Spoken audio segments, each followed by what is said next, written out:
Good evening and welcome to this week's edition of Diaspora Connect on ITV Gold. I am Pia Jyoti Kachru, bringing you highlights from our South Asian community. Celebrations, achievements and events that made headlines across the diaspora. Let's look back at the top stories from the Diaspora Connect. We have this week with Padma Shri recipient Dr. Sudhir Parekh, 12th International Day of Yoga celebrated at UN headquarters with focus on yoga for healthy aging.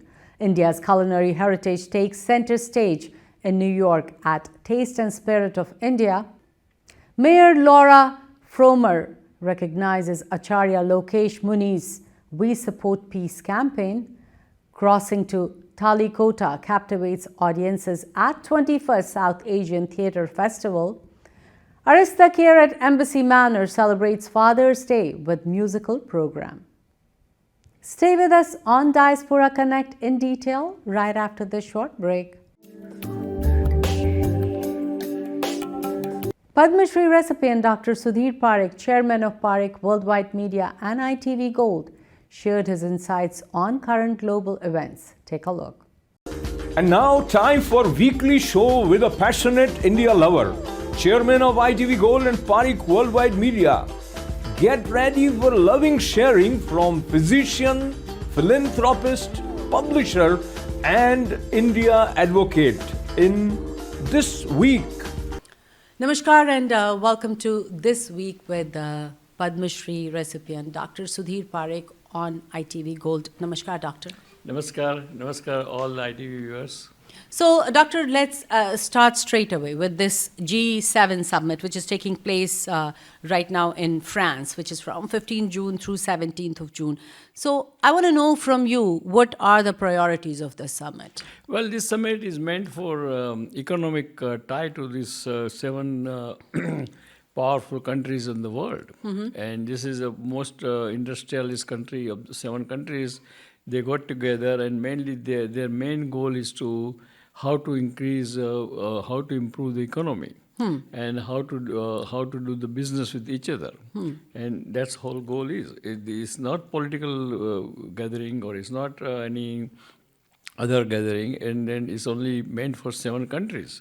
But they have custom to invite some other guests like our Prime Minister Narendra Modi, though he was not part of the G7, but he is an invitee, just as a guest invitee. And the same thing, I think they invite even some other big countries like Brazil or Japan. Japan is a part UAE of, is also UAE, part of, yeah. Yes. But UAE is not part of the G7. Okay, but they were, I know, like, President Trump and Yeah, UAE, but they are not they part had of like G7. on sidelines. They are not G7. G7 is mainly USA, Russia, China, Japan, I think it's South Korea, not South Korea, Germany, France, and England. That's all. And right. These are the G7, So, I'm sure you must have seen on television, on social media that, they were showing Prime Minister Modi and President Trump on the sidelines, meeting. So tell me, do you think this G7 can strengthen US-India ties? Yeah, I hope so, because that's what our goal should be, because US-India tie right now is not that warm, and that's not very good. So I think if this meeting can kind of straighten out some wrinkles between those two countries, then it will be great, because India needs USA and USA needs India. And India needs USA technology and know-how, and USA needs India because of the very large middle-class consumer market.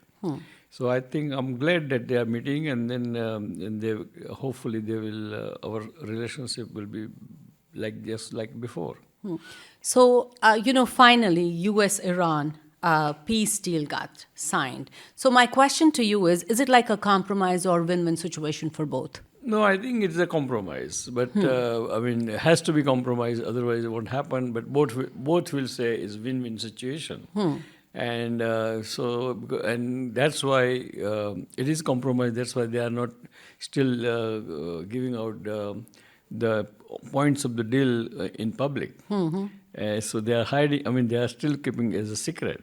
Yeah. And number two, I mean, this is temporary ceasefire. It's not permanent ceasefire because Israel is not part of this ceasefire. I mean, not participating, or Israel has already rejected this ceasefire. So if Israel starts bombing Lebanon, then ceasefire is off. So it's kind of a very temporary and very delicate ceasefire. So, But I'm glad that there is ceasefire. right. So, as we know, like it's like a highly confidential for both the parties, and they are not getting anything out. It's just the local narrative. They are just talking like that. So, how will the execution work? No, I think what main goal of the USA is to open up the Strait of Hormuz, and main goal of the Iran is to remove the blockade of the America. That way, Iran can start exporting their own oil, and otherwise, Iran economy will suffer. So I think both has a vested interest, and all other things like nuclear negotiation and everything is kind of kick the can down the road. It means they are just postponing it, and once they are postponed, means they are not interested in doing it. Right. So let's move on to Prime Minister Modi, who recently surpassed Nehru as the longest India's elected prime minister. I want to know from you, how do you compare the two periods of independent India's progress? Well, I think congratulations to current Prime Minister Narendra Bhai Modi to surpass Nehru's longevity of being a Prime Minister. That's not a small thing. It's a very great achievement. And both Prime Ministers' kind of period is a completely different period. It's hard to compare. Because when Nehru became Prime Minister, India just became independent. India's economy was completely poor. India was depending upon 80% agricultural economy. And there is that time technology was not as good as right today. All the internet and all the sky and everything. So I think that time Nehru has a different priorities to make the India just came out of the independence. Put India's democracy into the action, form the new constitution, how to govern those poor country with the agriculture, and there Nehru has done very well and actually made India very important in the international level, because that time Nehru, then President of the Yugoslavia, and then a couple of other countries, they formed one neutral non-alliance thing, which is not connected with the USA or Russia. And that they played very important role that time in the first 10 years of in 50s and 60s. Right. So I think Nehru has, and obviously during Nehru, IIT started during Nehru time. He started it. So not that he did not have a vision. He has a lot of good vision. And he is a very genuine secular guy. He didn't want to kind of start dividing the people. So I think whatever he did during that time, it was good. Only thing is that time, because we were a poor country, our military was not that strong. We were not spending that much money to develop the military that time. So China kind of did aggression on us, and they took over some land from us, and that was a failure of the actually Nehru government. And so I think overall it's a different thing. But again, as compared to Prime Minister Modi has a good vision, a great vision kind of, has a lot of good ideas, has implemented a lot of good ideas. And obviously, after 50 years of his Nehru's reign, not 50, more than 50 years, the whole world has changed. World becomes smaller. World become more technology savvy. There is a lot of development in the technology, and a lot of I think the Prime Minister Modi has took the advantage of all those things, and we must also give really great respect and great thank you to Prime Minister Modi too. So both has done good during their time. Absolutely, and I think even our India's military muscle, even Right. our position as a global power, definitely has So increased by leaps and so bounds. we should congratulate both of them in their own way. So because it's hard to compare. It's not like from 10 years. I mean, 10 years to 10 years. So every prime minister I think most of our prime ministers. Even Manmohan Singh has done very well in last 10 years. That time GDP was 11%. Right, right. So we don't. So everybody has done their own share, and of course they have done their own mistakes too. So that's common thing. All right. So let's talk about the regional parties. They are looking to consolidate, or even closely align with Congress.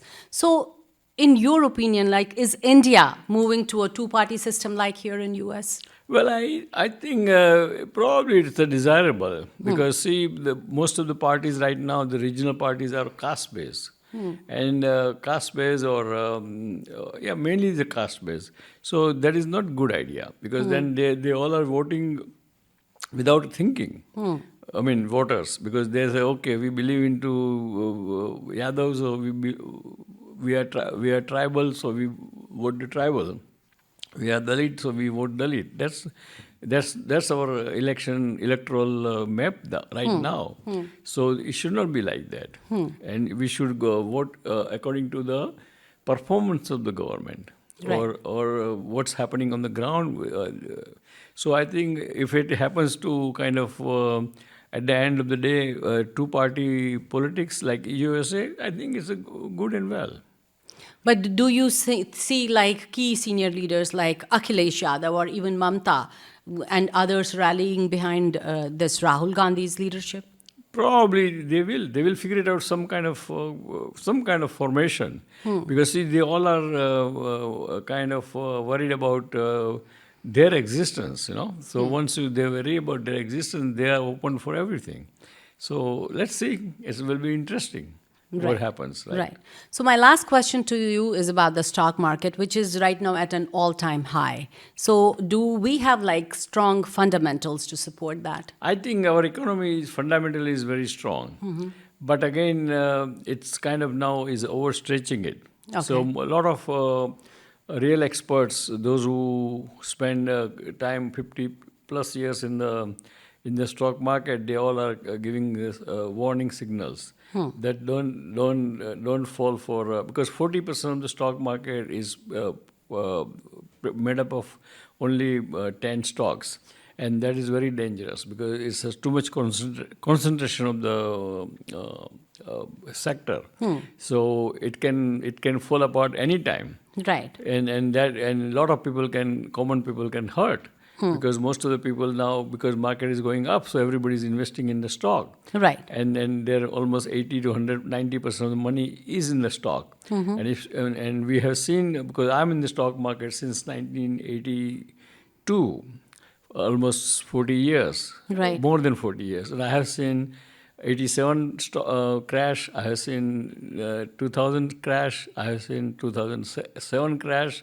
And I saw the COVID crash. I have witnessed 5 crashes, and I know that market when it comes this high is bound to go down. Absolutely. And sometime it can go down. In 2007 it went down almost 40%. Right. In 2000 also it went down 40% when bubble burst of the internet. And we don't know the AI bubble can burst. Absolutely. Because they are spending so much money. And still they are not showing results, real results.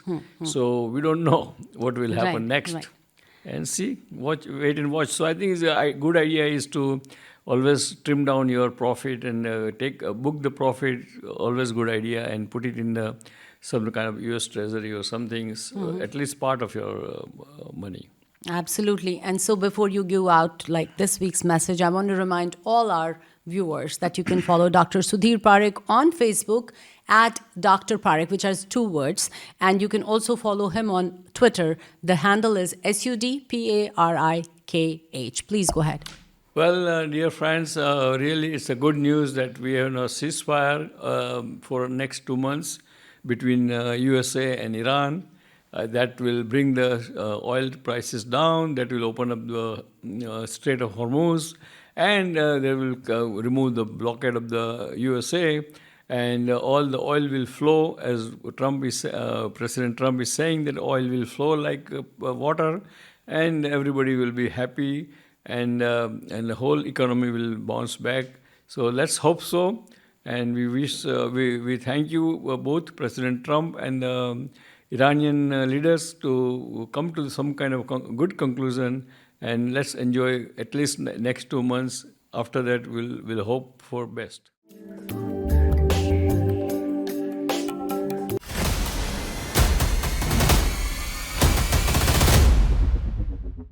A dramatic question is emerging from the latest US-Iran negotiations. Did Iran just get one of the biggest diplomatic victories in modern Middle Eastern history? Reports around the emerging peace framework suggest Tehran could receive major economic relief, including sanctions easing, access to frozen funds, and a potential reconstruction program reportedly valued at around $300 billion. In exchange, the United States is seeking guarantees that Iran will not develop nuclear weapons and wants mechanisms for verification and compliance. But the big question is this a balanced peace agreement, or did Iran negotiate from a position of strength and get the better deal?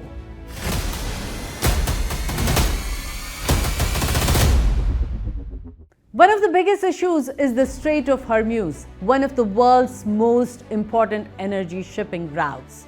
Iran has long viewed security around the strait as a core national interest.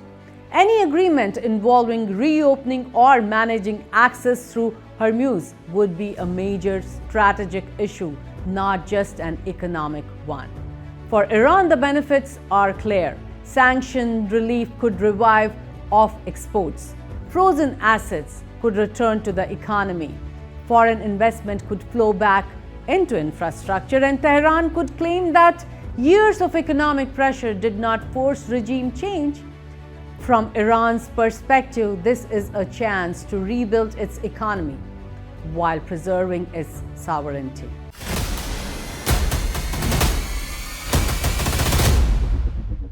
But what does the United States get? Washington's main objective is nuclear security. The Central American demand is that Iran cannot move towards a nuclear weapon capability. And that means the difficult details are not just political promises, they are technical. Who can inspect Iranian nuclear facilities? How often will inspections happen? What happens if either side claims the other has violated the agreement? Will Iran limit uranium enrichment? Will restrictions apply only to nuclear issues, or will missiles and regional military activities also become part of future negotiations? These details will determine whether this is a historic peace agreement or simply a temporary pause.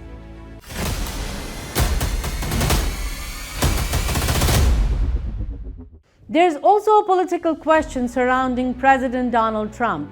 Some critics argue that a major foreign policy breakthrough before the November midterm elections could provide a political boost and allow Trump to present himself as a deal maker.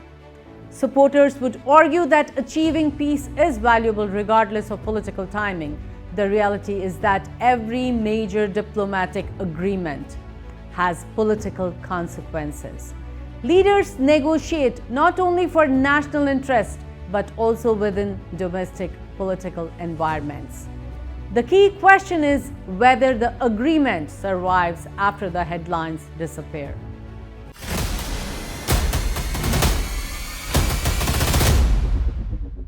The next stage is the hardest part, turning broad political commitments into detailed rules. Negotiators in Switzerland must resolve issues such as the exact timeline for sanctions removal, the process for releasing Iranian assets, the structure and oversight of reconstruction funding, nuclear inspection authority, enforcement mechanism if either side breaks the agreement. Peace deals are usually easy to announce and much harder to implement.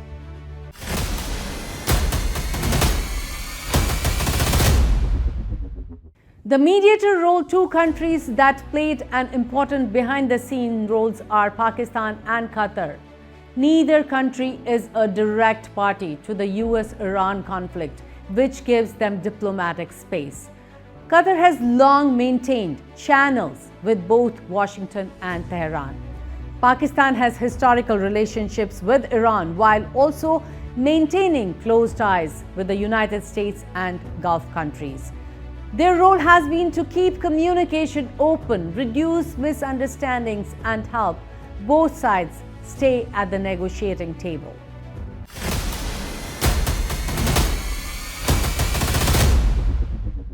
So, did Iran get a great deal? Well, the answer depends on what happens next.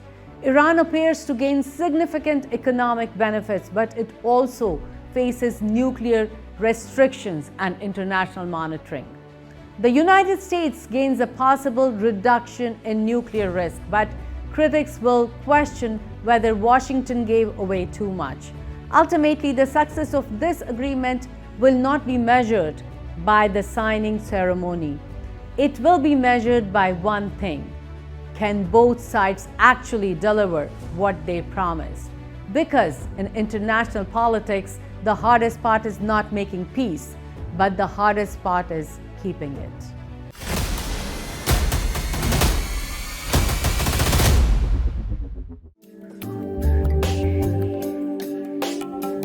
The 12th International Day of Yoga was commemorated on June 18th at the United Nations headquarters in New York, bringing together more than 800 participants for a 90-minute wellness session centered on the theme Yoga for Healthy Aging, organized by the Permanent Mission of India to United Nations in collaboration with the UN Secretariat.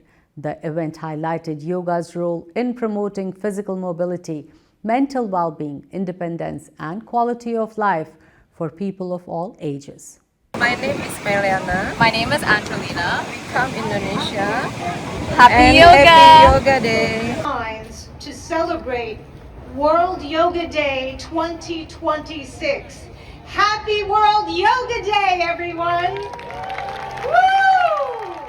Yes, we're so enthused to be together, to have another celebration so that we can all come together and enjoy the wonderful benefits and the beautiful culture that this ancient tradition provides to all of us.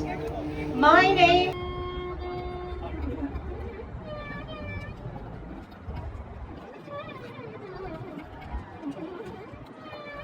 I welcome you here. I look forward to a good yoga session, and I hope as you take the yoga mat and the t-shirt, you will make yoga an essential part of your life. It will not only help you in your health, it will also help you in your work and profession. It will help you lead a very, very healthy and a fulfilling life. Thank you very much once again. Excellency, honored guest and dear friend, my name is Yogamata Keikaikawa. It is a great honor and joy to be here today at the United Nations on the International Day of Yoga. Thanks to kind invitation of the Permanent Mission of India and the support of the Ambassador of India to the United Nations. I would like to express my heartfelt gratitude to Prime Minister Narendra Modi, whose vision led to the establishment of the International Day of Yoga by the United Nations.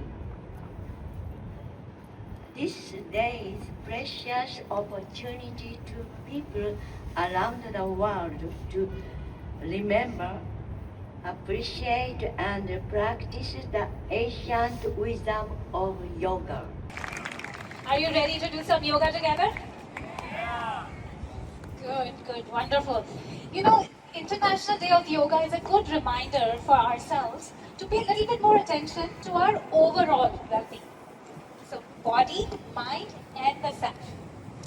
And yoga sets a certain rhythm in our life. And when there is rhythm in our body and breath, our mind is calm. When our mind is calm, there's harmony within us. Sangathatvam samvadatvam samvo manasi janatam deva. As you breathe out, bring your heels down, release your arms.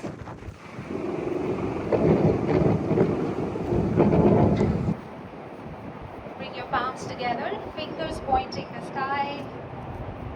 Breathing out, relax in tree posture.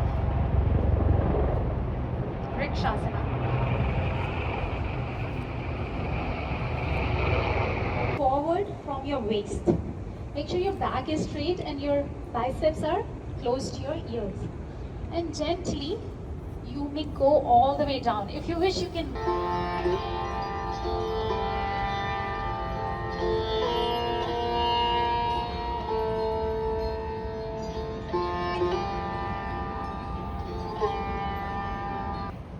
What we'll do is we'll slide our body all the way forward and lie down on our in and out here.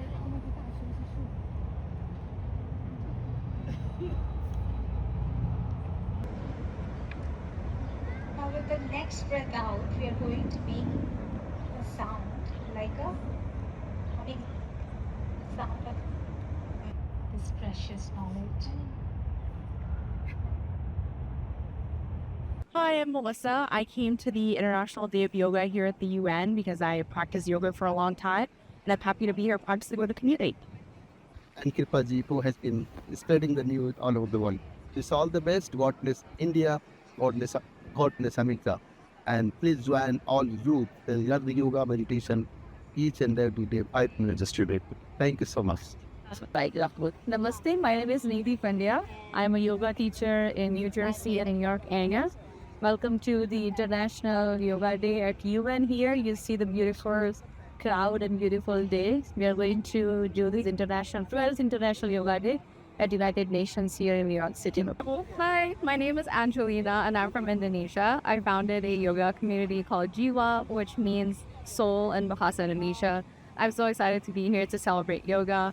It's such a global sensation and it's so beautiful, so I'm so excited. And that's all.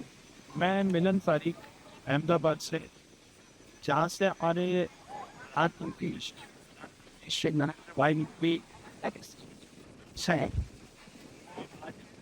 अरे मगर हम गुजरात से आए हैं international yoga day के लिए और ये फंक्शन हम ये समझते हैं कि यूएन में बहुत ऐतिहासिक जीत का फंक्शन है और आज जो ये योगा हो रहा है उसके लिए हम सभी लोग जो यहाँ पे इकट्ठे हुए हैं वो मिलकर हम लोग योगा करेंगे, एक देश की अखंडता और एकता का मैसेज देंगे और भारत को विश्व गुरु बनाएंगे. Thank you.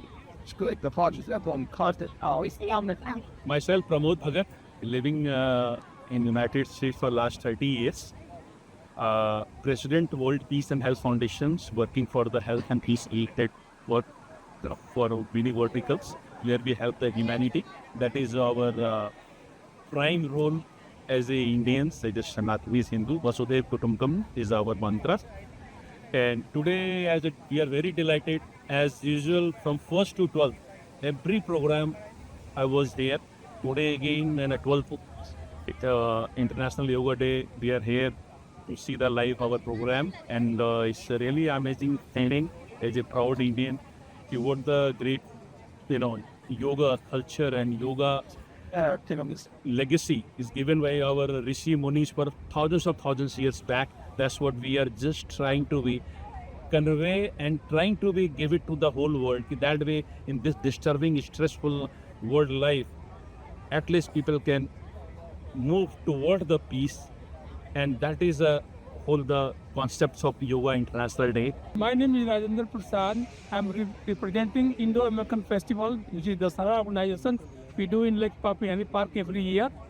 And I'm their executive director, external affairs and public relations. Thank you very much, and it's a very great place to be here today. Hello everyone, I'm Ruchika. I'm representing Art of Living Foundation, and we're here at the UN for the 12th International Day of Yoga, and super exciting to be here. It started 12 years back when countries came together and realized the power of yoga to bring the whole universe together, all the world together for peace. So with that mission, because we need peace more than ever before, I'm very excited that we're all here together, 180 countries, coming together and doing yoga in one movement, uniting the mind, body, and spirit. The Consulate General of India in New York hosted Taste and Spirit of India, a vibrant showcase of India's cuisine, spirits, and the entrepreneurs bringing its flavors to global audiences. Featuring insightful discussions with leading chefs, industry experts, and innovators, the evening celebrated India's evolving culinary influence in America, followed by tastings from acclaimed restaurants and brands.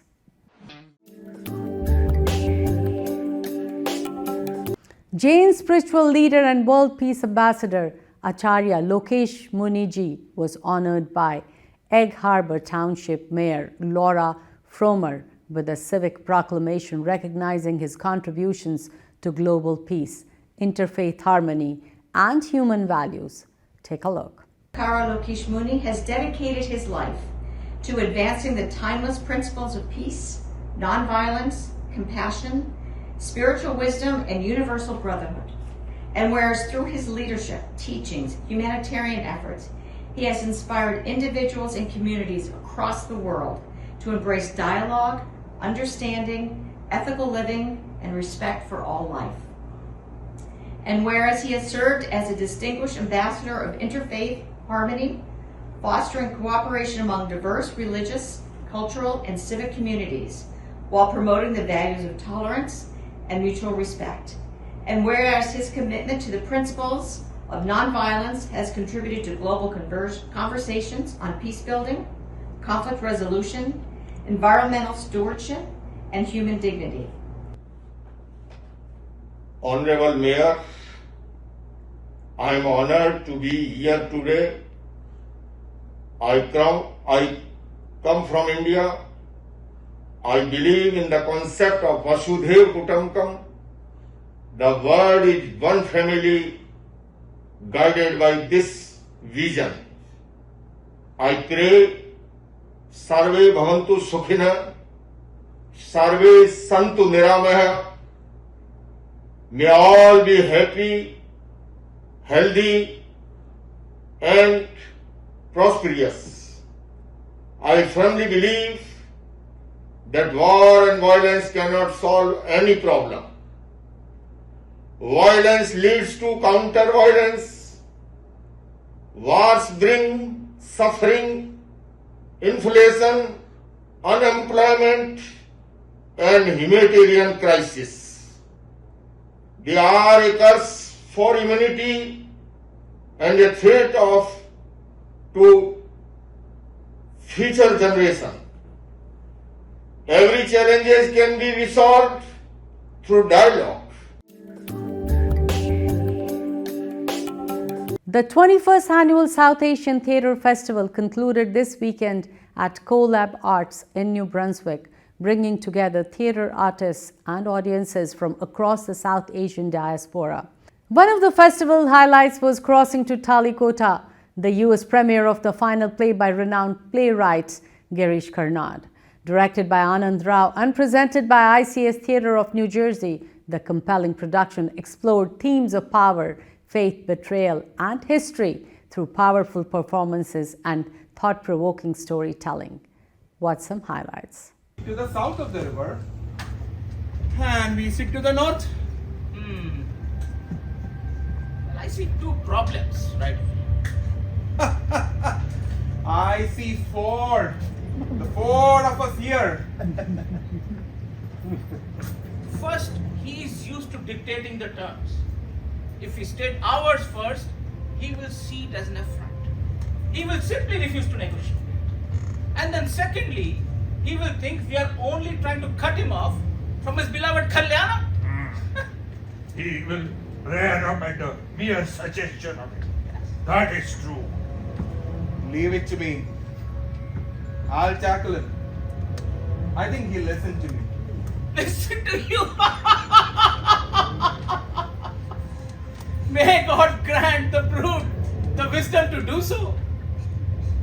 But we must be prepared for the worst. First, we would like Sultan Nizam Shah's respected sons-in-law to set our mind at rest. You will participate in the battle against Vijayanagara if necessary. Will you or won't you? Ali Barid. Come on. Surely. We wouldn't be here now if that was not a given. Ready for the wedding. Ready for the battle. Narai Takbir! Allahu Akbar! Narai Takbir! Allahu Akbar! Narai Takbir! Allahu Akbar! This is spell. People lose out. Mid-story, mid-tell. Vanish, vanish. Blink, it's gone. Vanish, vanish. Life moves on. One small crack, one more crack. Whole life's fall and never come back. Vanish, vanish.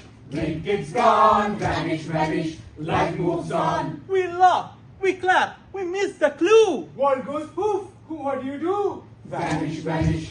Blink, it's gone. Vanish, vanish. Life moves on. Vanish, vanish. Blink, it's gone. Vanish, vanish. Life moves on. Vanish, vanish. Blink. I searched everywhere, but I still did not find the president hurt. I think I need to go to the past. This happens only once, or there is more to research. I have a report from 6,000 years ago. The report says the Pandavas took 6 innocent lives to save themselves. And the report is marked J-A-T-U. Jyotu That's all. I found. Arista Care at Embassy Manor celebrated Father's Day on Sunday, June 21st with a warm and cheerful gathering. The celebration was organized by Dr. Mukund Thakkar, owner of the Indian Nursing Home program at Arista Care facilities. The program focused on togetherness, appreciation, and spreading happiness among residents.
Hello, everyone. My name is Japan Thakur, and I am the director of the Indian Nursing Home program at Aristocare at Edison. And today we are celebrating Father's Day. And thank you to Dr. Tushar and giving us a wonderful musical program which our Badadas can enjoy today. And whereas they would not be able to enjoy it anywhere else outside, so they are bringing the musical program to them. And we celebrate all the Indian festivals, Navratri, Diwali, Holi. We bring the festivals to our residents at the facility. And I want to wish everybody a happy Father's Day. And thank you, ITV and Dr. Sudhir Parikh, for being a part of this program. Thank you so much. Hello, my name is Dr. Tushar Patel. I am here at the Aristocare in Edison today, and I am so thankful to Dr. Mukund Thakur, Ramaben, as well as Japan for organizing such a wonderful afternoon for the senior individuals who has no other place to go, and they are getting wonderful entertainment, social hours, spending time with each other. They have been serving our community for many, many years, and I have witnessed many programs at various locations of their nursing homes. I am so thankful to our community for their continued support. Thanks to ITV Gold, Dr. Sudhir Parikh, and his commitment to our community. Thank you, everyone, and happy Father's Day to all. My name is Kausik Vyas, and I am here to enjoy the special program arranged by Embassy Manor and Mr. Mukund Thakur's whole family. This program is specially arranged on Father's Day for all the seniors. And we are one of the invitees as a guest from Azam Mukund Bhai's friend. Thank you, Mukund Bhai, for inviting us in this such a wonderful program. Today's program is specially by Dr. Tushar Patel and his musical party. Excellent program. Because of these all seniors, they all are the aged people. So they need old songs, old music. They love all the old songs and old music, old melodies. And this Dr. Tushar Patel is a master on that. So he is giving a lot of one by one, lot of melodies, and we all are enjoying. Thank you, Mukund Bhai, for doing such a wonderful program. Another important thing is today is a Father's Day. Father's Day to everybody, all the listener, and especially this program is arranged for that thing only. મારું નામ હરીશ વ્યાસ છે. અમે અહીંયા આવ્યા ખાસ મુકુંદભાઈના programme arrange કરીને આવેલા છીએ અમે લોકો બધા અહીંયા. બહુ જ ગર્વની વસ્તુ છે કે સિનિયર સિટીઝનોને આટલું સરસ સરસ બધું પ્રોગ્રામો બધા બતાવે છે અને પોતે બી સરસ રીતે ભાગ લે છે અને અમારા જેવાના બી ઘણો આનંદ આવે છે. My name is Dr. Mukund Thakur and I am the president and founder for the Indian Nursing Home Program. I started this program in 2005 and I am so lucky everyone has one parents. I have 750 parents in my 9 nursing home. My Badada is enjoying this program. We celebrate all the program like a Diwali, Holi, Krishna Janma, Father's Day, Mother's Day. Today is the occasion of the Father's Day. Dr. Tushar Patel is a very nice singer and he is doing a wonderful job today. All the Badada is enjoying the day. And again, Dr. Parikh is our good friend. And thank you very much for the TV Gold. And thank you very much for the Dr. Sudhir Parikh for the covering this event. And that's a wrap on Diaspora Connect. Send community news to events@itvgold.com or pi@itvgold.com. Follow ITV Gold on Facebook. Subscribe on YouTube. Read News India Times at newsindiatimes.com or call 212-675-7515 to subscribe.